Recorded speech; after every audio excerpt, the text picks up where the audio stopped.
Rasulullah manusia kaya. Macam mana pula ni? Selalu dengar miskin. Dia khawatiri iman. Kata Abdullah ibn Mubarak, seorang ulama mujtahid. Dia juga jutawan di kalangan tabi'in. Ulama mujtahid, dia juga jutawan, dia juga mujahid fi sabilillah, jihad. Dan dia juga peniaga. Abdullah ibn Mubarak, dia kata dia khawatiri iman sesiapa yang mengatakan Rasulullah seorang yang miskin. Saya nak cerita kat tuan-tuan, ni sirah. Satu hari orang bagi kepada Nabi kambing. Berapa ekor? Bukan 80, bukan 12 ekor, bukan 16 ekor, bukan 90. Kambing memenuhi lembah di antara dua bukit. Ni sirah betul ni. Saya ambil sikit contoh malam ni supaya kita faham dan melihat bagaimana kehidupan manusia yang paling banyak bersedekah dalam alam ni, yang bernama Muhammad sallallahu alaihi wasallam ni. Satu orang hadiah kepada Nabi, Nabi tak menerima sedekah.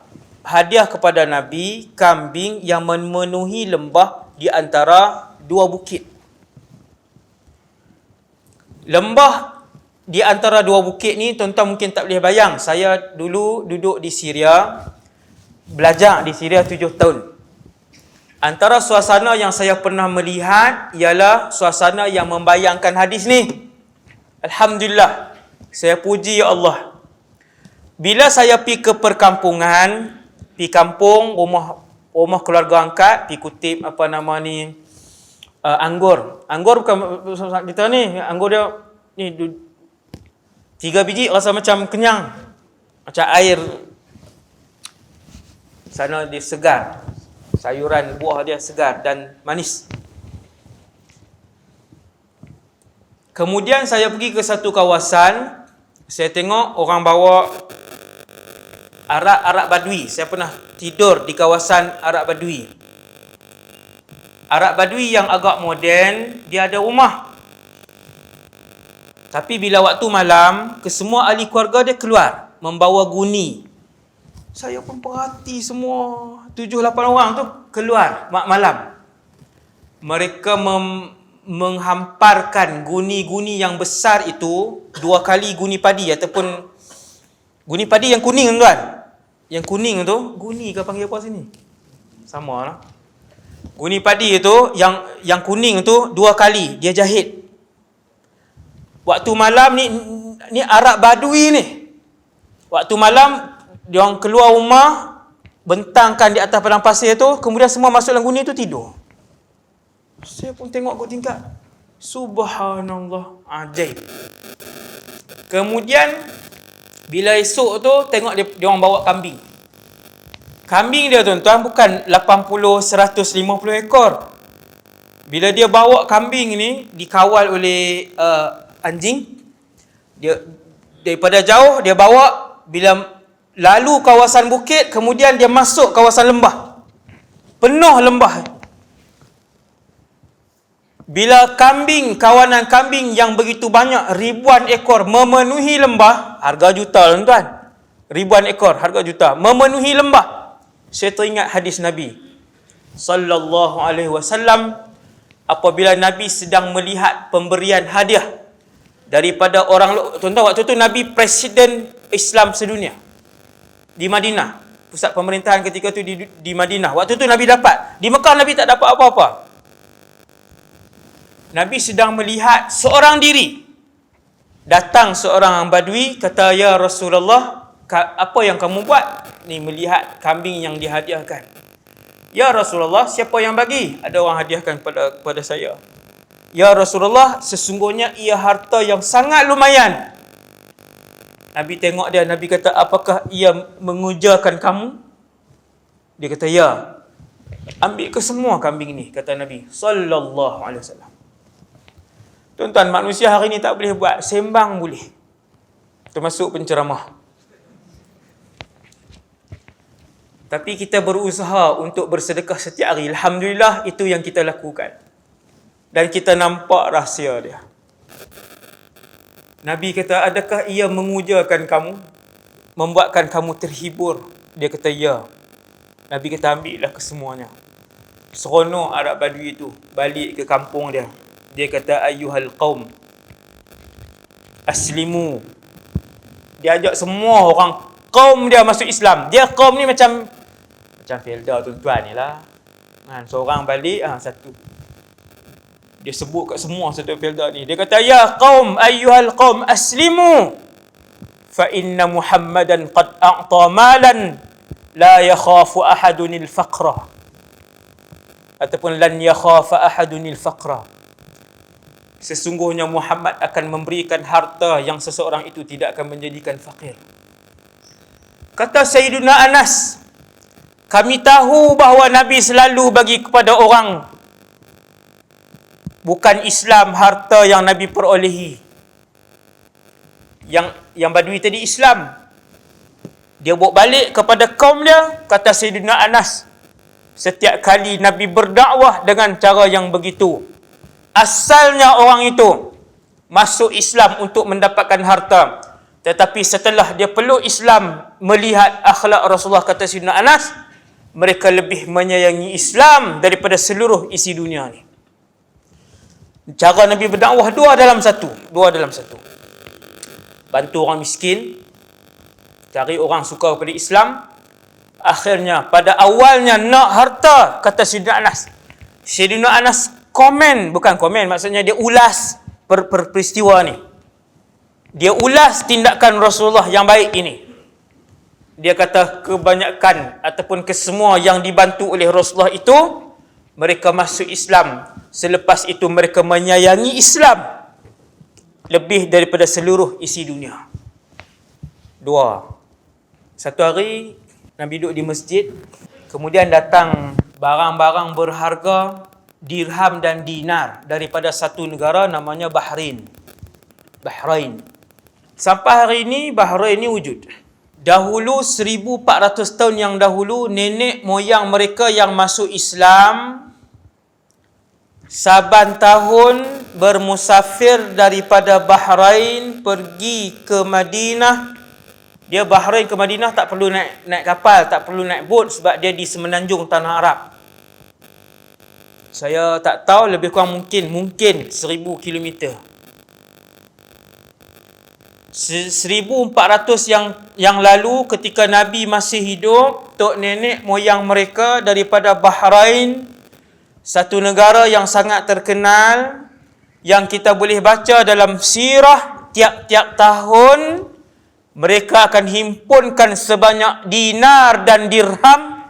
Mereka akan himpunkan emas perhiasan untuk bawa pergi ke Madinah dan bagi kepada Nabi sallallahu alaihi wasallam. Bagi ke Nabi. Sehinggalah satu hari, yang ni saya ambil salah satu contoh saja. Ada banyak hadis yang cerita tentang harta daripada Bahrain. Hari ini Bahrain satu negara yang kaya. Dia punya mata wang dia pun tinggi. Bahrain. Satu tahun datang harta daripada Bahrain. Nak datang jumpa Nabi. Nabi kata unsuruhu fil masjid. Tak apa. Timbunkan ia di dalam masjid. Tentang bukan buah kurma lah.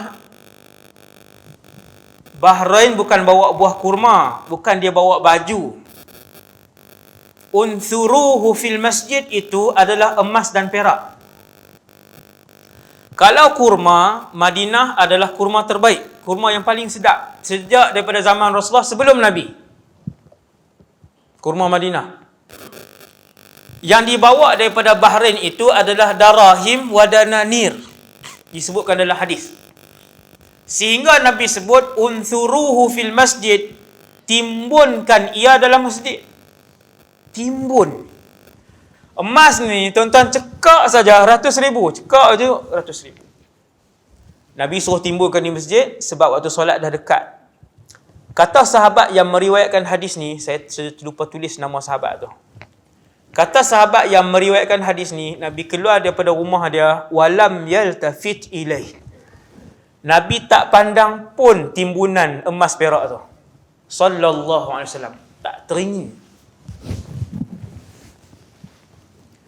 Ini yang ada dalam hati Rasulullah. Nabi tak teringin. Sebelum saya lupa tuan-tuan, sebelum saya terlupa, satu poin. Sedekah ni satu ibadat yang tak ada dalam syurga.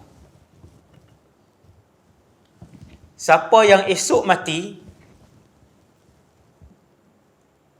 ni ada yang tahun depan akan meninggal. Di kalangan kita ni yang duduk dalam masjid ni. InsyaAllah, bukan saya doa ni. Selalunya ada lah. Kan? Selalunya macam tu lah. Kalau seseorang itu esok hari kematian dia, maka tuan-tuan yang dirahmati Allah sekalian, malam ni adalah hari yang terakhir untuk dia melakukan ibadat, sedekah dan semua jenis ibadat. Sebab satu orang itu tidak akan lagi diberikan peluang oleh Allah untuk melakukan ibadat selama-lamanya setelah kematiannya, walaupun di dalam syurga. Baru kita faham malam ni kenapa orang soleh kalau baca Quran banyak bacaan Quran dia. Baru kita faham pada malam ni kenapa orang soleh kalau dia sedekah banyak dan berterusan sedekah dia. Baru kita faham malam ni orang soleh kalau dia solat banyak solat dia. Sebab semua para ulama yang soleh dan orang soleh ni tahu bahawasanya benda yang namanya ibadah ni Allah Ta'ala wajibkan ataupun Allah Ta'ala sunatkan ketika hidup di dunia ni saja. Kalau mati esok, malam ni last lah pegang Quran. Itulah peluang terakhir dia untuk dia solat, untuk dia istighfar kepada Allah, untuk dia bersedekah fi sabilillah. Tuan-tuan, dalam syurga tak ada lagi yang ibadat. Tuan-tuan bayanglah sekarang ni. Tuan-tuan duduk dalam syurga, duit banyak, semua orang rumah besar, tak ada lagi siapa yang sakit lutut, sakit urat, darah tinggi, tak ada kolesterol, tak ada yang pakai besi di sana sini, tak ada lagi yang kencing manis. Semua sihat, semua kaya, semua mulia dan tiada ibadah.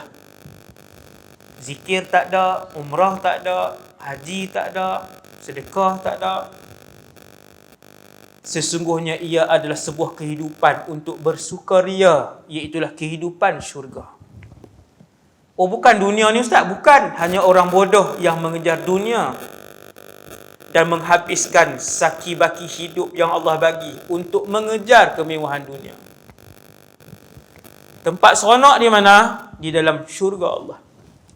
Tuan-tuan, ni nasihat ni sebelum saya terlupa. Untuk diri saya nombor satu dan kita semua.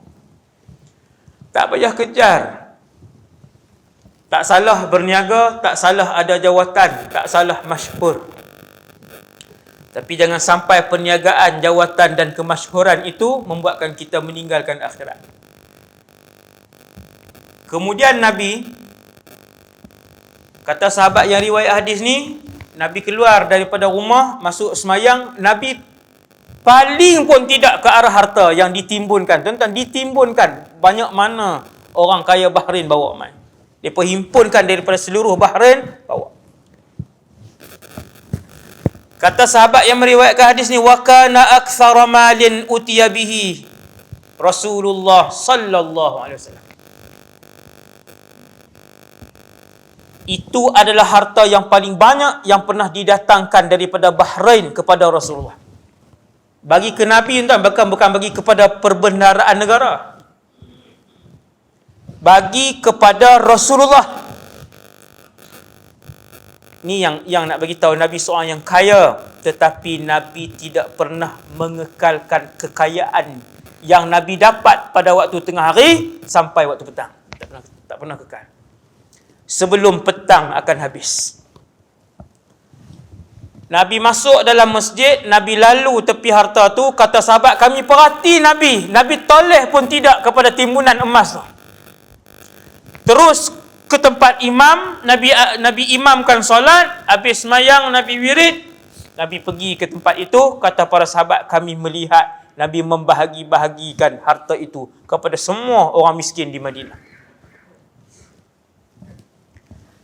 Tidak ada yang lalu di situ kecuali dipanggil oleh Rasulullah, illa a'tahu sallallahu alaihi wasallam, kecuali Nabi bagi, Nabi panggil, wa maqama Rasulullah, kata sahabat ni, Nabi tak bangun daripada timbunan itu, wasamma minha dirhamun, satu dirham pun tak ada di depan Nabi. Tuan-tuan, manusia mana boleh buat? Jutawan mana hari ni? Jutawan mana, bilioner mana yang sama harta dengan Rasulullah, yang mampu bagi sampai tak tinggal satu dirham? Kemungkinan emas yang ditimbunkan itu mencecah puluhan juta. Disedekahkan pada waktu tengah hari sampai sebelum asar, harta itu telah pun disedekahkan oleh Rasulullah. Nabi berani buat kerana imannya sempurna. Nabi berani buat sebab Nabi percaya dengan Allah. Nabi berani buat kerana husnuzan, baik sangka dia dengan Allah. Selepas Nabi bagi, esok Allah bayar balik tak? Allah bayar balik. Bayar lagi. Itu je peraturan dan polisi sedekah di dalam Islam. Siapa berani, siapa yakin dengan Allah, dia tak tinggal dah sedekah sampai bila-bila.